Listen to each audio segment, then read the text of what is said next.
G'day guys, and welcome to a preview for Randwick's on the 24th of June. 6 metre rail looks like being about a heavy 8 or 9. The track's had plenty of racing obviously, and I doubt it would have recovered too much, so it's going to be pretty chopped up and not a great surface I wouldn't imagine. The 6 metre rail is traditionally a pretty fair actual position. They usually come a few off in the straight, but you can sort of win from anywhere. Now that this inside seems to be much better, it's kind of funny to I and work it out. But I'm going to say that you're still probably getting off in the straight. I doubt the inside's going to be the place. I think sort of 5, 6, 7 off in the straight is going to be the place. Fairly close to the speed's going to help. It's not going to be easy to come wide and run on from back in the field, I wouldn't imagine, and sustain that long run on a testing surface. So you just want to be sort of 1 out, 1 back, 3 wide with cover's okay, and as close as you can be to the speed with cover. Getting on to the first race of the day for the 2-year-olds. Corg's the first horse you kind of look at here, and he's an interesting horse in itself. A few scratchings that I haven't got in there. I'll take him out now. Wild Heart did look possible leader, so it's interesting that it comes out. The bottom one comes out as well. Goes to Kembla most likely.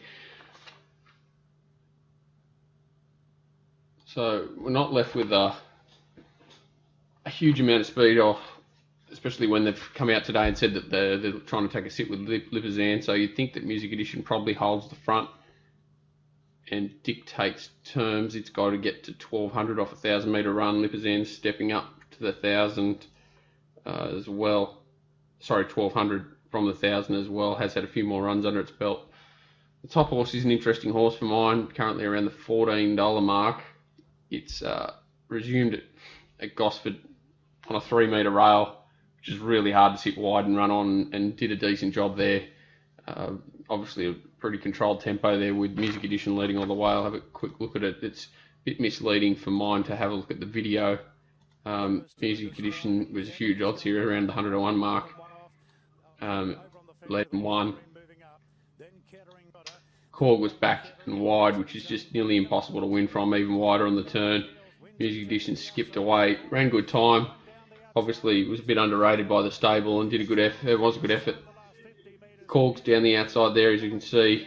Battles on well. It's run better than it suggests for mine.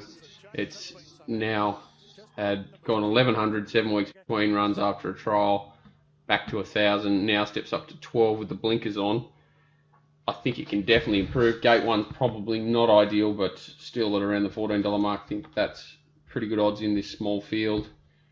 Florid first up's trial's okay, doesn't really look overly strong and probably risking it fresh. Last Starfight is an interesting horse. Its first start it sat outside a pretty slow tempo and was beaten pretty comfortably in the end there by a nice enough horse. Came out, missed a start last time and flew home in a much stronger race on paper. So possibly ridden in behind them here again, but the blinkers are added. So that will be interesting to kind of see where it ends up. Might even end up outside the leader. Fitness should be there. That was a 1,200 metre run last start.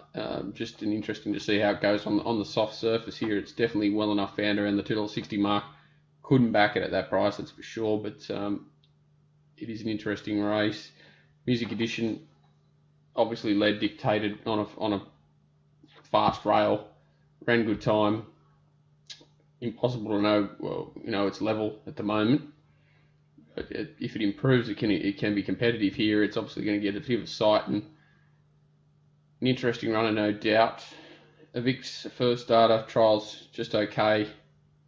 Definitely want a strong market push late for it to entertain it. It's probably going to get back here and have to come with 1 run, and Star Galaxy is the last one left in. I thought it was a really good ride on debut. I didn't think the race was much good. I thought getting up that inside there and saving ground was a little bit flattered, if anything. It was on debut as well and did a few things wrong. So it's got to go up to 1,200 now. But another horse that's interesting. It'll probably get back from that wide gate and have to sustain a run. So it's a tough ask, and I did skip past Lipizan. Obviously a very fast, very fit horse, 1200. Wanting to ride it with a sit could be dangerous. Ends up third the fence. I don't think that's going to be the place to be. It's all in all a pretty ugly little first race with a few queries. Cork each way for me. Actually, there's only 7 runners left, so probably something small on Cork. Even each way, Cork like $5 for first or second seems a nice enough bet. Probably that's probably the bet itself. Cork the place in what looks a funky little race to start the day. Race 2. Launch Code comes out, which is a shame. It's probably the best horse on the program for mine, or potentially. So that's a shame that it comes out and opens the race right up. I think Calander's been racing well. I think it might have just flattened off a bit from its top this preparation. It did look to be going really well early in its prep, and maybe that just flattened it a bit, and it seems to have levelled out. I thought it was just okay last start, and this is probably tougher now. It's got 61 kilos of wide gate, and I don't know where it gets to. Probably going to risk it here. Rachel's got some strong New Zealand form. Hasn't seen a really wet track since its second start in a race. Its first start in a race was really impressive. It's got some runs there that are pretty strong form for a race of this nature. So it will be interesting to see what betting does. Its trial was pretty strong. It's obviously got speed, which is not Waller's go for many of his horses. So it'll be interesting to see how it races. It's drawn ideally. I'll be keeping a strong eye on betting with it. Ghostly's 31 days between runs, every possible chance last start, but did run decent time. I'm not sure where it ends up here from gate 6. Probably would have got a tag across with Launch Code, and now is in that sort of middle division here with, you've got Pharaoh and Memes coming across from wide, and then probably these sort of runners, Rachel and Suspenders want to take a sit, so it'll probably be left to Memes and the Pharaoh to control the tempo, and then a few looking for the spot in behind, and Ghostly fits in that position. I'm not overly keen to back at that for sure, and it comes up favourite here, which kind of surprises me a little bit. Memes is going extra well. It's now got to take the jump from the 11 to the 12. It was pretty strong through the line last start. To say that 12 is not impossible on a track like this, which does look to suit its style, it probably will lead, and Pharaoh's not going to want to look to go too hard, so I wouldn't be surprised if it controlled the tempo and ran a really positive race. Janot was 21 days now in between runs, blinkers on, was in the worst ground last start and does look an improver. Should find a pretty solid spot with not much weight on its back, and it can run a race. Suspenders was 42 days between runs, changed stables for the second time in 2 runs. Interesting rider change and does look a knockout hope, but did trial well since that last run. Pharaoh's a good horse and has trialled solidly. Just worried about fitness levels for it. 1200 first up on a track of this nature. If there is any solid late money for it, I definitely could entertain having something on it. Aquatics racing honestly, but does seem to struggle to win. And Peaceful Sea comes off a pretty disappointing effort first up inside gate. Looks like it's going to get back on the inside and really does need to improve significantly. So it's a funny little race. Another race with very little confidence about it, with Memes probably the one to beat getting up in trip. Janot does look the value at the $19, and the one to keep a really close eye on is Rachel first up for the Waller Camp from New Zealand. Has a big weight, 59.5, but probably deserves it on its best form. And away from them, probably Suspenders, the Pharaoh next best, but no confidence in the race again, unfortunately. Race 3.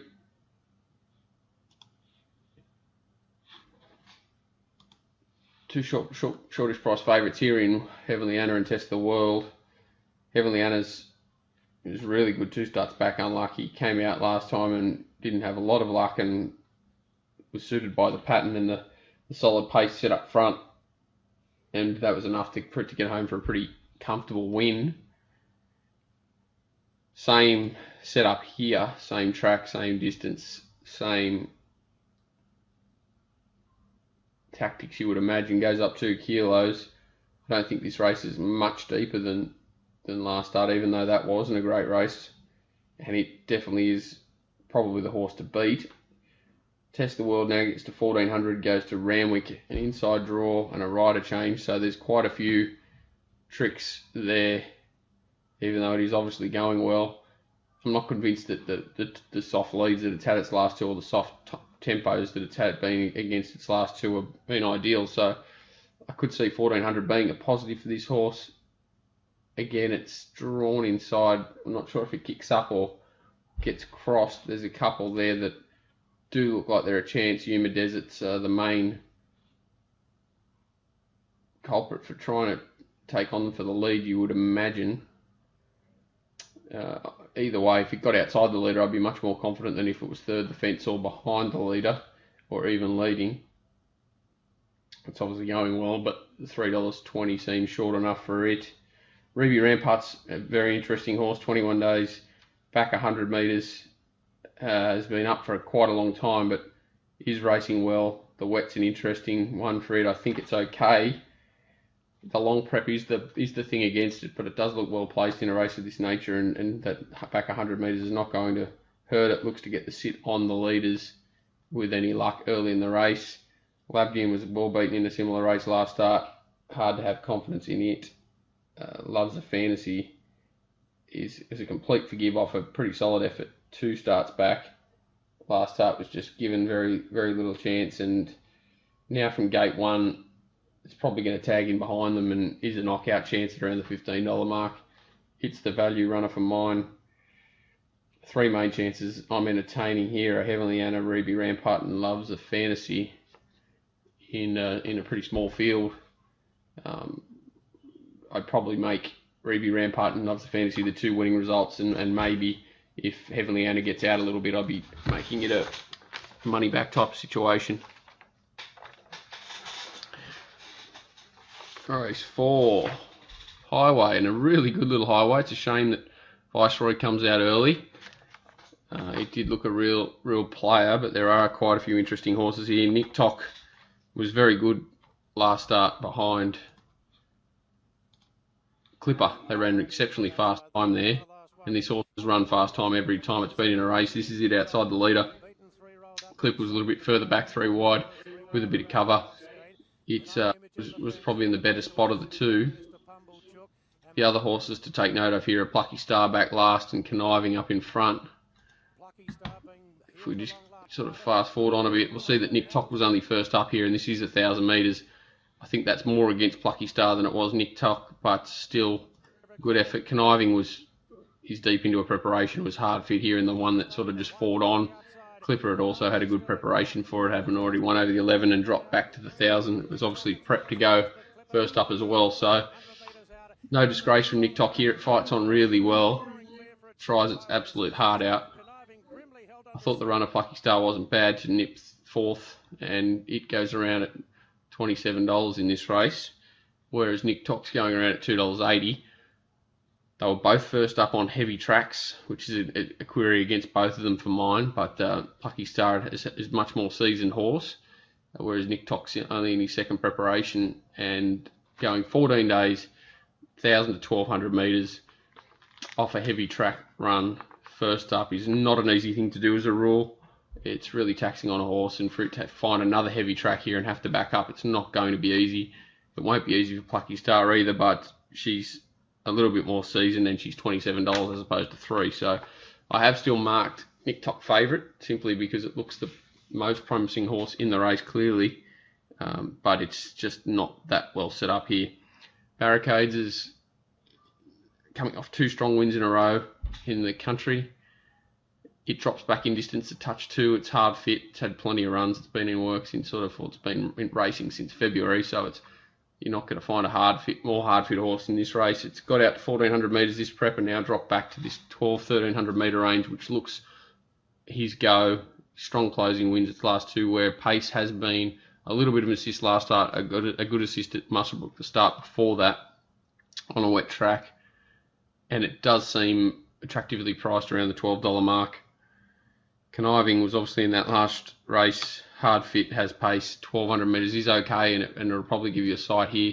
Just worried about the last 100 or so for it. I think there's probably more talented horses in the race that may get over the top of him.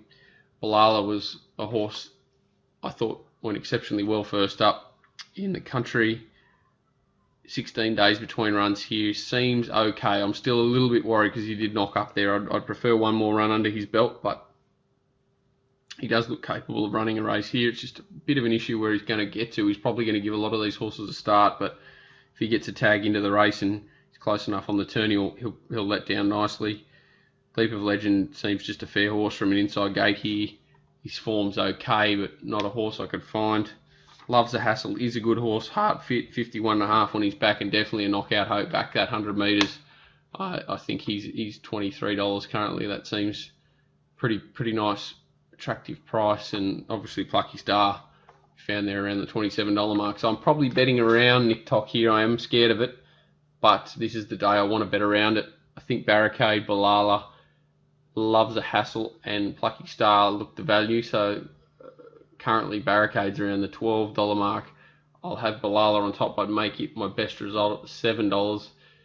Loves a Hassle will be my smallest play at the $23, and Plucky Star I definitely would be having it go around a winner at the $27 mark. So betting around Nick Tock here, betting around Conniving, and looking for a bit of value in the highway.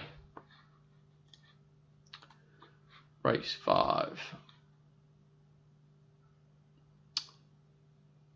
Not a race I'm going to spend too much time on. Just probably go through the favoured runners. Danger's up the tops, just carrying the big weights, not going as well as he probably can. Getting close to D-Day, $10 here or there. I'm not going to knock it at $10, but I'm probably not jumping out of my skin to back it. Richard of York comes from the 2 mile race, back 800 metres, 7 days, but he's on a heavy surface. You know, he's just a one batter and he'll try his heart out. Collateral is the one on the up. Now goes 1900 back to 18, straight to 24 on the 7-day backup. Heavy's obviously okay and did hit the line well last week, so don't want to knock it too heavily, but $2.80 seems very short for a horse jumping 600 metres on a heavy surface on a 7-day backup.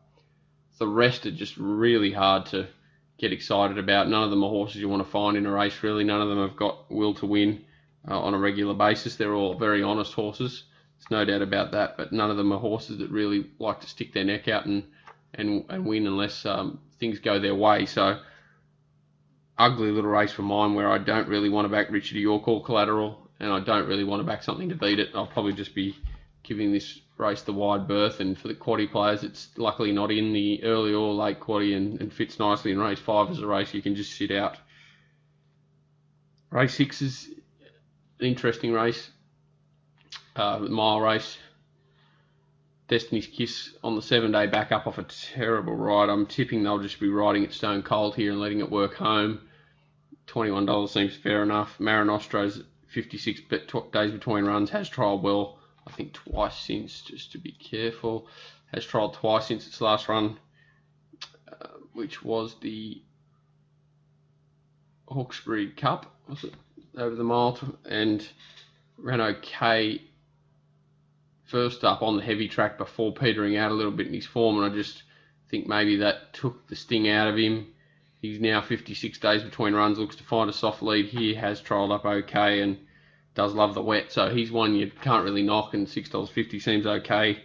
Sound proposition is now with Chris Lees, having come from New Zealand. Lance O'Sullivan drops back from the 2000 of the Group 1 where it was beaten 10 at around Doomben, so to the mile here in a much softer race. Obviously hard to really line it up. It's going to a new stable and loses senior rider. There's a lot of things against this horse today. It's hard to line it up, so it's probably a watch horse from my perspective. Old North's becoming a little bit enigmatic. Wet's a query. He definitely can improve, but he's tough to work out where he's going to get to. He's probably going to give these a start, and how well he's going. He can win, but he's one that's hard to trust. Berry Delicious is definitely going well enough to win this race for mine. My only little concern is where it gets to from that inside gate with a rider that usually likes to be patient and wait for the runs rather than sort of making it happen. And this horse probably needs a bit of a shovel on. I'm a little bit concerned about that. Leopari was given a great ride last week. Wet's obviously good. Randwick's okay. Maps really well again, and definitely is a chance. Should lob in a really solid challenging position and probably starts favourite. Salt and Swing was exceptional last start. Should have won, obviously. Very good. Randwick's a query. Wet's a query, and change of rider as well. Probably will be last on the inside again, which is a bit of a nightmare. Marinostro, for me, $6.50 seems fair enough. I think Very Delicious, $9. You have to play it regardless of where it's going to be in the run. It's just too big a price for a horse that just loves the wet like this horse does and is obviously going well. And then you've got the others, Old North, Leopari, that don't tend to win out of turns. Sound proposition first up for a new stable, few queries, but I think they're fairly well priced at Marinostro around the $6.50 mark, and Very Delicious at $9 in this race. Race 7, Sprint, we lose the bottom two, which were both very interesting runners. Mountain Nebo's Wet Tracker, 1,200 metres is a query, $18 seems fair enough. Inside gates, not great, but it's okay. Kadiro is an interesting horse. Just looking at the map here, whether he can hold that spot or whether he'll be crossed by ins and outs or... So there's so many horses here that don't really want to lead anymore. They're all these horses that think that they want to sit, and I'm not really sure who rolls forward and takes it up, to be honest, which makes the race quite nasty in a few different ways. Kadiro's probably fit, and if it was mine, he'd be pushing forward and holding a really prominent spot. He just got a little bit too far back last time and was out sprinted. So Bacchus is definitely going well enough, and he's got the setup that I like to see for a race like this.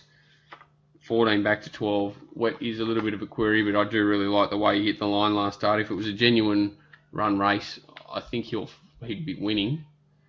Just the 5 to 2 mark with a few queries on pace and things like that in the race is a bit of an issue. Tessera is the other query runner down the bottom. 28 days, 1,000 up to 12. Sorry, 14 back to 12. Again, if he was mine, I'd be pushing forward from this gate, and he'd become instantly the horse to beat. He probably still is, but I just like the way Bacchus has been attacking the line. They do look the clear two main runners, and Kadiro's got the fitness edge on them, but needs to be well ridden to take advantage of that. It's hard to chime into either 350 Bacchus or 330, 340 Tessera. If I had to have the choice, I'd be backing Bacchus simply because you know he's going well and he doesn't have to overcome a Warwick Farm track run last start like Tessera does, but obviously a lot of horses have bounced back in good fashion from that similar race.